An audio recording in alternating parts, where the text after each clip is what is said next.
Bapak, Ibu, saudara-saudari terkasih, sebagai manusia kadangkala kita suka berkumpul, ngomong-ngomong bersama. Nah, mudah-mudahan dalam ngomong-ngomong bersama kita lebih merencanakan hal-hal yang baik daripada hal-hal yang jelek. Kadangkala begini, bila ada para pebisnis, orang usahawan katakanlah berkumpul, maka kerap kali terjadi perbincangan bagaimana untuk bisa memberi atau mendapatkan penghasilan yang begitu besar dari usahanya itu, tetapi bersama-sama menyikut orang lain. Kompetitornya itu disikat.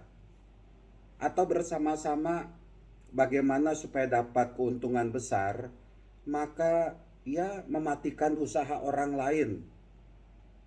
Atau melakukan kecurangan-kecurangan. Kecurangannya seperti apa? Anda yang bergerak di bidang usaha pasti tahu.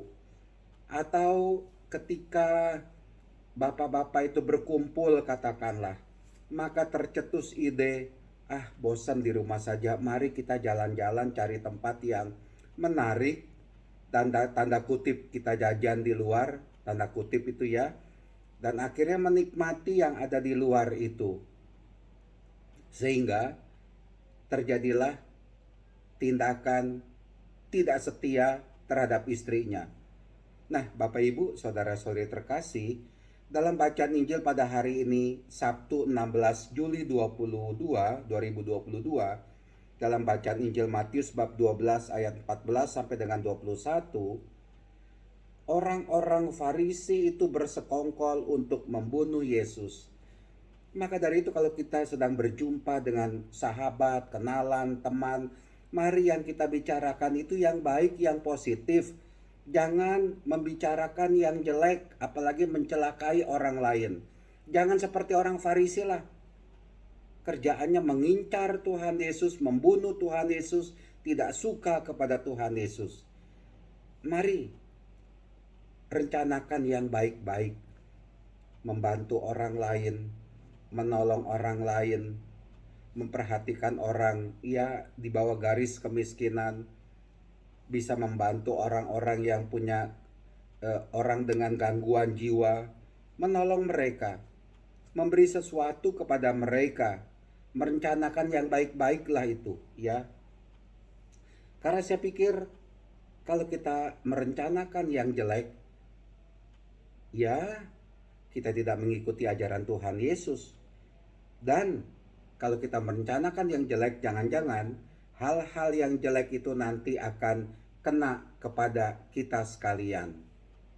Maka dari itu, teruslah untuk memikirkan bersama-sama, melakukan yang berkenan di mata Tuhan, melakukan yang baik itu, dan hindarilah perbuatan-perbuatan yang tidak baik. Apalagi belum tentu orang yang kita celakai itu adalah musuh kita. Kalau dia itu termasuk orang yang dicintai oleh Tuhan, dosa kita bertambah banyak itu. Saya punya rencana untuk menyingkirkan orang itu. Tapi kalau orang itu dipakai oleh Tuhan untuk melakukan kebaikan, cinta kasih, dan kita tidak suka dengan orang itu, dan kita singkirkan, kita salahnya double banyak loh. Maka dari itu Tuhan Yesus sudah tahu berbuat banyak kebaikan, tetapi kenapa orang-orang Farisi itu mau membunuh Tuhan Yesus? Kesalahannya itu double. Nah, maka dari itu bolehlah kita bersama-sama memikirkan, merencanakan, tapi rencanakanlah yang baik, yang berguna.